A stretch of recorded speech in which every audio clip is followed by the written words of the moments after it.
నమస్తే, welcome to BCT news. బులెటిన్లో ముందుగా హెడ్లైన్స్ చూద్దాం. ప్రజా సమస్యల్ని అధికారులు సమన్వయంతో పరిష్కారం చూపాలి. జిల్లా collector doctor V Vinod Kumar. Cyber మోసాలపై విద్యార్థులు అప్రమత్తంగా ఉండాలి. సిఐ సుబ్బారావు. గవర్నర్గా పనిచేసి బాపట్ల నియోజకవర్గ అభివృద్ధి దాతగా పేరు ప్రఖ్యాతలు సాధించిన మహానుభావుడు కోన ప్రభాకర్ రావు. మాజీ శాసనసభ్యులు కోన రఘుపతి.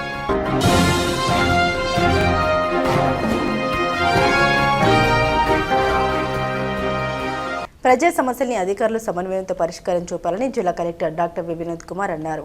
రాష్ట్ర ప్రభుత్వ ఆదేశాల మేరకు నియోజకవర్గ స్థాయిలో ప్రత్యేక ప్రజా సమస్యల పరిష్కార వేదిక పీజీఆర్ఎస్ కార్యక్రమంలో భాగంగా శుక్రవారం రేపల్లె నియోజకవర్గంలో రేపల్లె మండలం ఇసుకపల్లి గ్రామంలో శ్రీ బ్రహ్మరాంబ చెన్నమల్లేశ్వర స్వామి వారి పురాణ కాలక్షేప మండపం నందు నిర్వహించిన పీజీఆర్ఎస్ కార్యక్రమంలో జిల్లా కలెక్టర్ డాక్టర్ వినోద్ కుమార్ ఆర్జీదారుల నుండి ఆర్జీలు స్వీకరించారు. ప్రజల నుండి స్వీకరించిన ఆర్జీల్లో కొన్నింటికి ఆయన అక్కడికక్కడే పరిష్కారం చూపారు. మరికొన్నింటిని సంబంధిత శాఖల అధికారులకు అందించి వారి సమస్యలకు వెంటనే పరిష్కారం చూపాలని ఆయన తెలిపారు. అధికారులు ఆర్జీలను నిశ్చితంగా చదివి అర్థం చేసుకుని క్షేత్రస్థాయిలో వారి సమస్యను పరిశీలించి సరైన పరిష్కారం చూపాలన్నారు. ప్రతి ఆర్జీ చాలా ముఖ్యమైనదిగా భావించాలని ఆయన తెలిపారు. అధికారులు నిర్వహించే పనుల్ని ఎప్పటికప్పుడు ఆన్లైన్ విధానం ద్వారా ఎక్సెల్ షీట్లో పొందుపరచాలని జిల్లా కలెక్టర్ వినోద్ కుమార్ అధికారులకు తెలిపారు. వివిధ శాఖలకు ప్రభుత్వం నిర్దేశించిన లక్ష్యాలను చేరుకుంటూ జిల్లాను ర్యాంకింగ్లో 1 నుండి 3వ స్థానంలో ఉండే విధంగా చర్యలు తీసుకోవాలని, ప్రస్తుతం జిల్లా ఆయా విభాగాల్లో ఏ స్థానంలో ఉందో గమనించి ఆ స్థానాన్ని మెరుగుపరిచే విధంగా అధికారులు పనిచేయాలన్నారు. పరిష్కారంలో అధికారులు క్షేత్రస్థాయి సిబ్బంది తీసుకునే చర్యలపై వారి పనితనం ఆధారంగా అవార్డులు ఇవ్వడం జరుగుతుందని, అందుకు అధికారులు అవార్డుల కొరకు పోటీ పడుతూ పనిచేయాలని జిల్లా collector doctor V Vinod Kumar అధికారులకు సూచించారు. ఈ నెల 11వ తేదీన ప్రపంచ జనాభా దినోత్సవం సందర్భంగా జిల్లా వైద్య ఆరోగ్య శాఖ ముద్రించిన వాల్ పోస్టర్ను మరియు బ్యానర్ ఆవిష్కరించారు. ఈ కార్యక్రమంలో జిల్లా రెవెన్యూ అధికారి గంగాధర్ గౌడ్, జిల్లా వైద్య ఆరోగ్య అధికారి విజయమ్మ, రేపల్లె రెవెన్యూ డివిజన్ అధికారి శ్రీదేవి, రేపల్లె డీఎస్పీ అబ్దుల్ అజీజ్, జిల్లా అధికారులు, మండల స్థాయి అధికారులు తదితరులు పాల్గొన్నారు. కర్లపాలెం మండలం దమ్మన్నవారిపాలెం గ్రామంలో వేంచేసి ఉన్న గ్రామ దేవత శ్రీ నాంచరమ్మ తల్లి కొలుపులను పురస్కరించుకుని పెద్ద మంగయ్య కుటుంబం ఆధ్వర్యంలో మహాలక్ష్మి అమ్మవారికి పురోహితులు అనిల్ శర్మ ఆధ్వర్యంలో ప్రత్యేక పూజలు నిర్వహించారు. ఈ సందర్భంగా అమ్మవారికి పసుపు కుంకుమలు, పానకం, వడపప్పు సమర్పించి పూజలు చేశారు. గ్రామ మహిళలు అమ్మవారికి ప్రదక్షిణ చేసి దీపాలు వెలిగించి మొక్కులు తీర్చుకున్నారు. భక్తులకు వడపప్పు తీర్థ ప్రసాదాలు పంపిణీ చేశారు. ఈ కార్యక్రమంలో యమడాబత్తిని రామ్మోహన్ రావు, వాసు, వెంకటేశ్వరరావు తదితరులు పాల్గొన్నారు.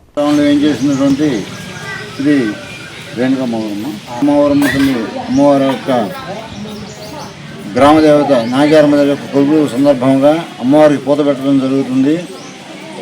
యమడాబత్తిన కుటుంబ సభ్యులందరూ కూడా కలిసి ఈ యొక్క పూజను ప్రారంభిస్తారు. ఇది ప్రతి సంవత్సరం వస్తున్న అనాదిగా జరుగుతున్న ఆచారం. 15వ తారీఖు నుంచి రేపు 19వ తారీఖు వరకు జరగబోయేటువంటి 5 రోజుల కొలుపులు సందర్భంగా ఈ యొక్క అమ్మవారి యొక్క పూజ చేయడం జరుగుతుంది. ఈ యొక్క పూజా కార్యక్రమానికి ఊళ్ళోని భక్తులందరూ కూడా వచ్చేసి ఈ యొక్క కార్యక్రమం జయప్రదం చేయడం జరుగుతుంది. వారి భక్త మహాశయులందరూ కూడా త్వరగా దేవస్థానం దర్వాజంగా కోరుతున్నాం.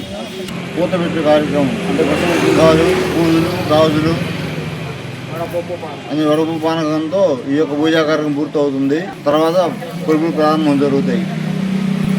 క్రమం తప్పకుండా సభ్యుల సహకారంతో సేవా కార్యక్రమాలు చేయడం అభినందనీయమని జెడ్పీటీసీ పిట్ల వేణుగోపాల్ రెడ్డి అన్నారు. కర్లపాలెం మండలం ఎంవి రాజుపాలెంకు చెందిన ఒక కుటుంబానికి రెడ్డి సేవామిత్ర ఆధ్వర్యంలో 50 బియ్యం పంపిణీ కార్యక్రమం నిర్వహించారు. ఈ సందర్భంగా రెడ్డి సేవామిత్ర కోశాధికారి ఆట్ల హరిబాబు రెడ్డి చంద్రశేఖర్ రెడ్డి మాట్లాడారు. గత 4 సంవత్సరాల నుండి పేదలకు నిత్యావసర సరుకులు, గ్రామాల్లో ఉచిత నేత్ర వైద్య శిబిరాలు, విద్యలో ప్రతిభ కనబరుస్తూ ఉన్న విద్యార్థులకు ప్రోత్సాహక బహుమతులు అందజేస్తున్నామని తెలిపారు.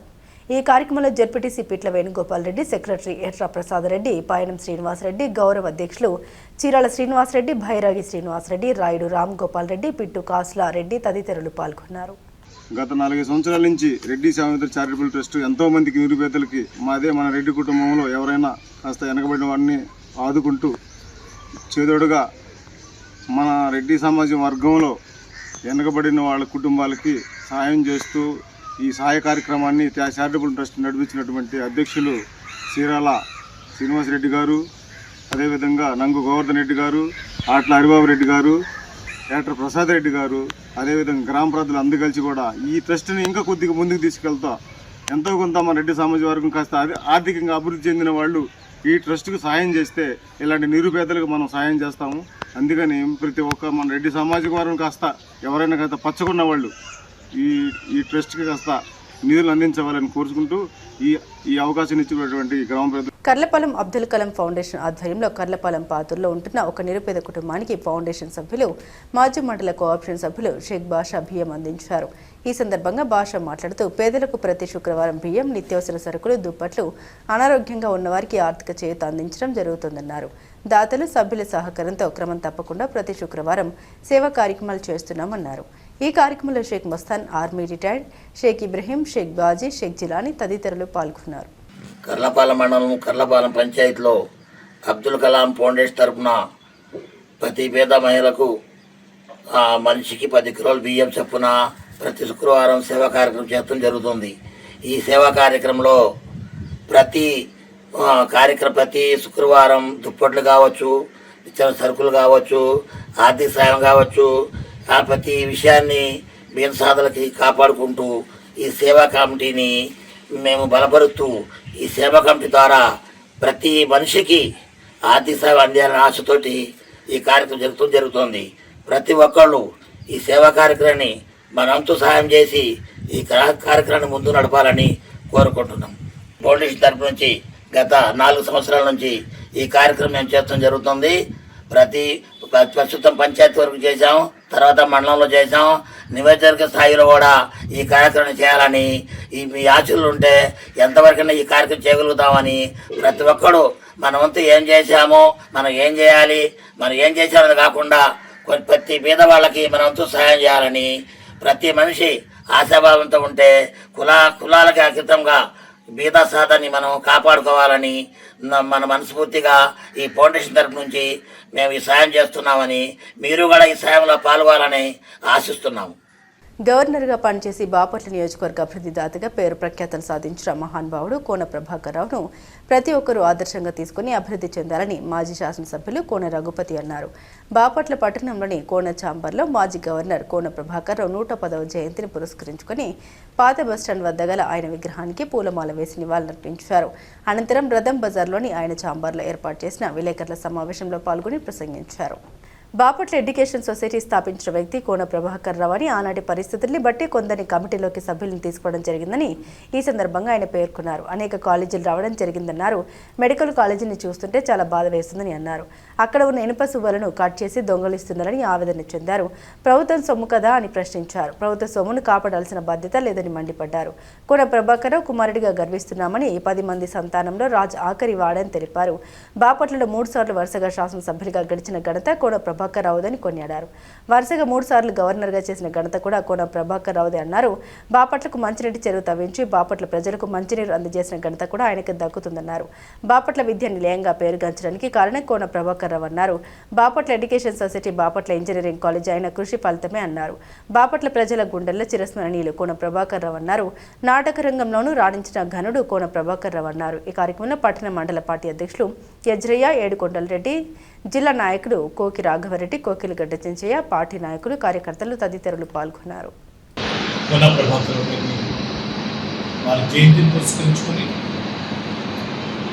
వారి ఆలోచనని, జ్ఞాపకాన్ని ఒకసారి నెమరు వేసుకోవడానికి బాపట్లని ప్రేమించడంలో తనకి తానే సాటి అని చెప్పిండే వాళ్ళు ఆయన స్నేహితులు. బాపట్లని చేయాలని చదువుకునే రోజుల్లో మోనల్సన్ గుడి గోడ మీద కూర్చొని కబుర్లు చెప్తున్నా ఉంటే స్నేహితులు అనేవాడు ఏంటంటే గవర్నర్ లాగా చెప్తా ఉన్నారు, అన్నీ సాధ్యపడతాయా అని అనేవారు. మరి నిజంగానే ప్రభాకర్ గారు మహారాష్ట్ర గవర్నర్ అయ్యారు. బాపట్లకి ఎనలేని కృషి చేశారు. ఈరోజు పార్టీలు ఏవైనా ప్రభాకర్ రావు గారిని జ్ఞాపకం చేసుకుంటున్న వాళ్ళు ఆయనకి ఎవరు శత్రులు అనేవాళ్ళు ఎవరు లేరు. ఆయన చేతిలో 2 సార్లు ఓడిపోయిన సత్యరావు గారిని కూడా ఎమ్మెల్సీ చేసి పక్కన కూర్చోబెడుతున్నటువంటి గొప్ప మనిషి ప్రభాకర్.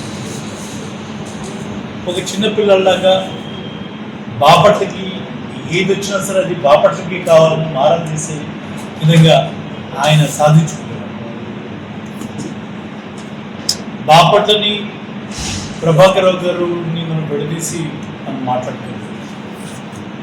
ఎందుకంటే ఈరోజు ఈ తరానికి కనపడేదంతా కూడా వాళ్ళు చూసేదంతా బహుశా తెలియక ఏదైనా ఒకళ్ళు ఇద్దరు అది ఇది మాట్లాడుకున్నా ఈరోజు ఒక విద్యా కేంద్రంగా బాపట్ల నిలబడింది అంటే అది ప్రభాకర్ రావు గారు వేసినటువంటి పురాణం. బాపట్ల ఎడ్యుకేషన్ సొసైటీ వ్యవస్థాపకులు నిజానికి మాట్లాడాలంటే ఆయనే పెట్టుకుంది ఆ సంస్థ. మిగతా వాళ్ళంతా కూడా ఆయన ద్వారా ఆహ్వానించబడి ఉన్న వాళ్ళు తప్పించి ఆ సంస్థ ప్రభాకర్ రావు గారు ఎంతో దూరం ఆలోచన చేసి 72లో ఒక ఇండస్ట్రియల్ ఏరియాగా దీన్ని డెవలప్ చేయాలని ఇండస్ట్రియల్ ఎస్టేట్ పెట్టి అనేక రకాల పరిశ్రమలు కందసార షుగర్ ఫ్యాక్టరీ దగ్గర నుంచి గమాక్సిన్ ఫ్యాక్టరీ దగ్గర నుంచి జాడీల పరిశ్రమ దగ్గర నుంచి అనేక పరిశ్రమలు తీసుకొని వచ్చి 77 తుఫాన్లో దెబ్బతిన్నాక తిరిగి చాలా పరిశ్రమలు కోరుకోలేరు. తదనంతరం ఆ ఇచ్చినటువంటి ఎస్టేట్లో ఎక్కువగా రైస్ మిల్ యాక్టివిటీ జరగడం జరిగింది. అలా ఏ సెక్టార్ని తీసుకున్నా బాపట్లకి మంచినీళ్ళ దగ్గర నుంచి ఈరోజు ఎస్ఎస్ ట్యాంక్లో కృష్ణానది నీళ్ళని మరి ప్రొటెక్టెడ్ వాటర్ కింద శుభ్రం చేసి తాగుతున్నాం అంటే అది ప్రభాకర్ రావు గారి ఆలోచన. అయితే కృష్ణా డెల్టాలో చివరి ప్రాంతంలో ఉన్న మనం అంత ముందు చూపులో ఆ రోజు దాదాపు 80 ఎకరాల చెరువుని ఏర్పాటు చేసి ఆ రోజుకున్న జనాభా కాకుండా దాదాపు 30 ఏళ్లకి సరిపోను ఇవాళ 1,00,000 జనాభా వచ్చినా కూడా ఆయన కట్టించినటువంటి ఎస్ఎస్ ట్యాంక్లో నిల్వ చేసినటువంటి నీళ్లతోనే ఆయన ఆ రోజు వేసినటువంటి పథకంతో ఈరోజు దాదాపు 2 కోట్ల రూపాయలు మున్సిపాలిటీకి ఆదాయం ఏర్పడుతున్నటువంటి ఆ ట్యాంక్ నుంచే మరి ఈరోజు మనం మంచిగా తాగుతున్నాం. తర్వాత వచ్చినటువంటి కొన్ని ఓవర్ హెడ్ ట్యాంక్స్ కట్టించుండొచ్చు, కొన్ని లైన్స్ ఎక్స్టెండ్ చేసి ఉండొచ్చు, కొన్ని కనెక్షన్స్ ఎక్కువ ఇప్పించుండొచ్చు. కానీ ఏదైతే సమ్మర్ స్టోరేజ్ ట్యాంక్ ఉందో నేను కూడా ప్రయత్నం చేశాను గత ప్రభుత్వంలో జగన్మోహన్ రెడ్డి ద్వారా ఇంకొక 100 ఎకరాలు చేయాలని ఐడెంటిఫై చేసాం, నోటీసులు ఇచ్చాం, ప్రాసెస్ స్టార్ట్ చేసాం. 28 కోట్ల రూపాయలు దానికోసం కేటాయించాలని ఆ ప్రణాళిక ఇచ్చేసాం. మరి సమయం చాలక మనం ఆ కార్యక్రమం అక్కడ అర్థం దాన్ని పక్కన పెడితే ఈరోజు వరకు మనం తాగేటువంటి ప్రతి చుక్క తాగునీరు మరి ప్రభాకర్ రావు గారు ఆ రోజు ఆయన ఆలోచనతో వచ్చింది అనే సంగతి మీ ద్వారా ప్రజలందరికీ ఒకసారి జ్ఞాపకం చేస్తాము. వ్యాపారాలు పెరగడానికి ఎన్నో రకాలుగా ఉపయోగపడుతుందని ఆశపడి మరి జగన్మోహన్ రెడ్డి గారిని ప్రాధాయపడి తెచ్చుకున్నటువంటి మెడికల్ కాలేజ్ని ఈరోజు అన్యాయంగా అక్కడ చూస్తూ ఉంటే నేను ఇప్పటికే చాలా సందర్భాల్లో మాట్లాడా. బయట ఇసుక తీసుకెళ్తా ఉన్నారు, లేకపోతే బయట ఉన్నటువంటి ఆ ఇనుప ముక్కలు తీసుకెళ్తా ఉన్నారు, పర్వాలేదు, స్క్రాప్ అవుతుంది, పెద్ద విలువ కాదు. ఈరోజు ఏమవుతోంది, అక్కడ ఉన్నటువంటి పునాదులు ఏవైతే కింద నుంచి వచ్చిన పిల్లలు ఉన్నాయో వాటి రాటలు కూడా కుదుకులోకి వస్తూ ఉన్నారు. ఇంకా ఎంతసేపు పొద్దు నిద్రపోతారు? ఈ ప్రభుత్వ ఆస్తి కాదా ఇది? ఈ ప్రభుత్వ ఆస్తిని రక్షించుకోవాల్సిన బాధ్యత లేదా? ఇవాళ 42 కోట్ల రూపాయలు లాక్కున్నంత ఉన్నటువంటి ఇన్ఫర్మేషన్లో 42 కోట్ల రూపాయలు కాంట్రాక్టర్ చెల్లించారు ఆ చేసిన పనుల నిమిత్తం. ఎక్కడ దాదాపు 18-20 మీటర్ల లోతు నుంచి వస్తున్నటువంటి పిల్లర్స్ అవి. మరి అటువంటి వాటిని మనందరం కూడా వెళ్ళి చూసిన ఆ రోజు పెద్ద మనం ఆ క్యాపింగ్ చేసేటప్పుడు లార్జెస్ట్ క్యాపింగ్ కాంపిటేటింగ్ అందరం కూడా వెళ్ళాం. మరి అటువంటి ఛాలెంజెస్ అంతా ఎదుర్కొని పింక్ లెవెల్కి తీసుకొని వచ్చి అప్పచెప్తే 2 ఏళ్ల నుంచి దాన్ని పడుకోబెట్టారు. రకరకాల స్కీములు చెప్పారు, ఎవరికి అప్పచెప్తా ఉన్నారు. మీ ఇష్టం, మీరు ఎవరికైనా అప్పచెప్పండి, మాకే అభ్యంతరం లేదు. ఆస్తిని సంరక్షించండి, ప్రజల ఆస్తి, ఎవరు జేబులోంచి పెట్టింది కాదు, ప్రజల సుమ్మతి. ఈరోజు బాధ్యత ఎవరిదైనా అడుగుతా ఉన్నాం, ముఖ్యమంత్రి గారిదా, ఉప ముఖ్యమంత్రి గారిదా, గౌరవ కలెక్టర్ గారిదా, ఎవరిది? అధికారంలోకి వచ్చి జనాంశం కాదు, మాకు ఇన్ని సీట్లు వచ్చి అన్ని సీట్లు వచ్చి చెప్పుకోవడం కాదు. అంటే అంత బాధ్యత మీ మీద ఉంది. మరి ప్రభుత్వ ఆస్తులను కాపాడాల్సినటువంటి ప్రైమరీ రెస్పాన్సిబిలిటీ మీ మీద ఉన్నదన్న సంగతి జ్ఞాపకం చేస్తా ఉన్నాం. సైబర్ మోసాలపై విద్యార్థులు అప్రమత్తంగా ఉండాలని టీం బాపట్ల జిల్లా సిఐ సుబ్బారావు అన్నారు. బాపట్ల మహిళా సమైక్య ఆధ్వర్యంలో డాక్టర్ బిఆర్ అంబేద్కర్ గురుకుల పాఠశాలలో శక్తి టీం బాపట్లతో కలిసి విద్యార్థినులకు మహిళల భద్రత, వ్యక్తిగత సంరక్షణ, సైబర్ నేరాల నుండి రక్షించుకునే మార్గాలపై ప్రత్యేక అవగాహన కార్యక్రమం నిర్వహించారు. శక్తి యాప్ వినియోగం సామాజిక వ్యక్తిగత నైతిక విలువల ప్రాముఖ్యతపై విద్యార్థులకు ఈ సందర్భంగా ఆయన వివరించారు. బాపట్ల మహిళా సమైక్య అధ్యక్షురాలు కొల్ల పద్మజ మాట్లాడారు. సమాజ నిర్మాణంలో మహిళల పాత్ర అత్యంత కీలకమని పేర్కొన్నారు. యువతులు సోషల్ మీడియాను బాధ్యతాయుతంగా వినియోగిస్తూ చదువుపై దృష్టి సారించి నైపుణ్యం పెంపొందించుకుని ఉన్నత స్థానాలకు ఎదగాలన్నారు. ఈ కార్యక్రమంలో ఎస్ఐ చంద్రావతి, గురుకుల పాఠశాల ప్రిన్సిపల్ కెవి పద్మావతి, మహిళా సమైక్య కోశాధికారి N Prasanna Lakshmi, joint secretary Anuradha, vice president మహిళా శిశు సంక్షేమ సలహాదారు జి నాగలక్ష్మి, సభ్యులు కె దీపిక, కె మంజులత, షబీరా, విద్యార్థులు తదితరులు పాల్గొన్నారు.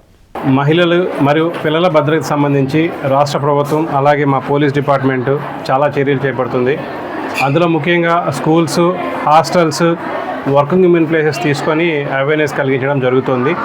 అలాగే శక్తి యాప్ దాని యొక్క ఉపయోగాల గురించి తెలియజేయడం జరుగుతుంది. అలాగే సమాజంలో మహిళలు ఎదుర్కొంటున్న విషయాల గురించి వాటిని మనం ఎలా ఉండాలి అనే విషయం మీద కూడా పోలీస్ వ్యవస్థ చాలా అవగాహన కలిగిస్తుంది. అందులో భాగంగా ఇవాళ బిఆర్ అంబేద్కర్ గురుకుల పాఠశాల బాపట్లకు వచ్చి ఇక్కడున్న పిల్లలతో ఇంటరాక్ట్ అయ్యి ఈ పిల్లలకి శక్తి యాప్ యొక్క ఉపయోగం, సొసైటీలోకి వచ్చినప్పుడు ఈ పిల్లలు ఎటువంటి పరిస్థితులను ఎదుర్కొంటారు, సొసైటీలో ఉన్నటువంటి బ్యాడ్ క్యారెక్టర్స్ ఎదురైనప్పుడు వీళ్ళు ఎలా సర్వైవ్ చేసుకోవాలి, అలాగే పోలీసు వాళ్ళు తీసుకొస్తున్నటువంటి శక్తి యాప్, అలాగే శక్తి టీమ్స్ లేకపోతే ఇంకొన్ని పరిస్థితులని ఎలా వీళ్ళు ఉపయోగించుకోవాలనే విషయాల మీద అవగాహన కలిగించడం జరిగింది. అలాగే ప్రతి ఒక్క స్టూడెంట్ కూడా వాళ్ళ పేరెంట్స్ పట్ల గౌరవంతో అలాగే టీచర్స్ పట్ల గౌరవంతో ఉండి ఎటువంటి ప్రలోభాలకు లొంగకుండా అలాగే వాళ్ళు మంచిగా ఉండాలని కోరుకోవడం కాకుండా వాళ్ళ కుటుంబంలో ఉన్నటువంటి బ్రదర్స్ కూడా ఇతర లేడీస్ పట్ల మర్యాదపూర్వకంగా నడుచుకునేలాగా ఉండాలని చెప్పనేసి ఇంటరాక్ట్ అవ్వడం జరిగింది. మా Bapatla SP sir Umamaheswara Rao sir ఆధ్వర్యంలో డిస్ట్రిక్ట్ మొత్తం అంతా కూడా ఈ శక్తి టీం అన్ని స్కూల్స్, కాలేజెస్ తిరుగుతూ, హాస్టల్స్ తిరుగుతూ అవగాహన కలిగిస్తూ పబ్లిక్ యొక్క శ్రేయస్సు కొరకు నిరంతరం అవేర్నెస్ ప్రోగ్రామ్, ఉమెన్ ప్రొటెక్షన్ మీద ఒక అవేర్నెస్ ప్రోగ్రామ్ చేయడం జరిగింది.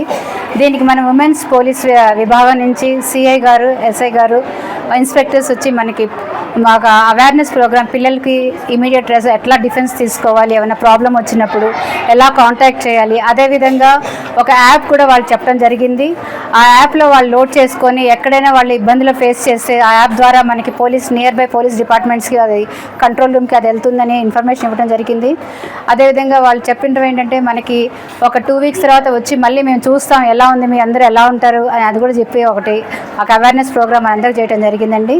సో ఈ అందరికీ ఈ తరఫున మా మహిళా సమాఖ్య తరఫున, మా టీం తరఫున, women's department women safety wing తరఫు నుంచి థ్యాంక్ యూ చెప్తున్నాను. బులెటిన్ ముగించే ముందు హెడ్లైన్స్ మరోసారి. ప్రజా సమస్యల్ని అధికారులు సమన్వయంతో పరిష్కారం చూపాలి. జిల్లా collector doctor V Vinod Kumar. Cyber మోసాలపై విద్యార్థులు అప్రమత్తంగా ఉండాలి. సిఐ సుబ్బారావు. గవర్నర్గా పనిచేసి బాపట్ల నియోజకవర్గ అభివృద్ధి దాతగా పేరు ప్రఖ్యాతలు సాధించిన మహానుభావుడు కోన ప్రభాకర్ రావు. మాజీ శాసనసభ్యులు కోన రఘుపతి.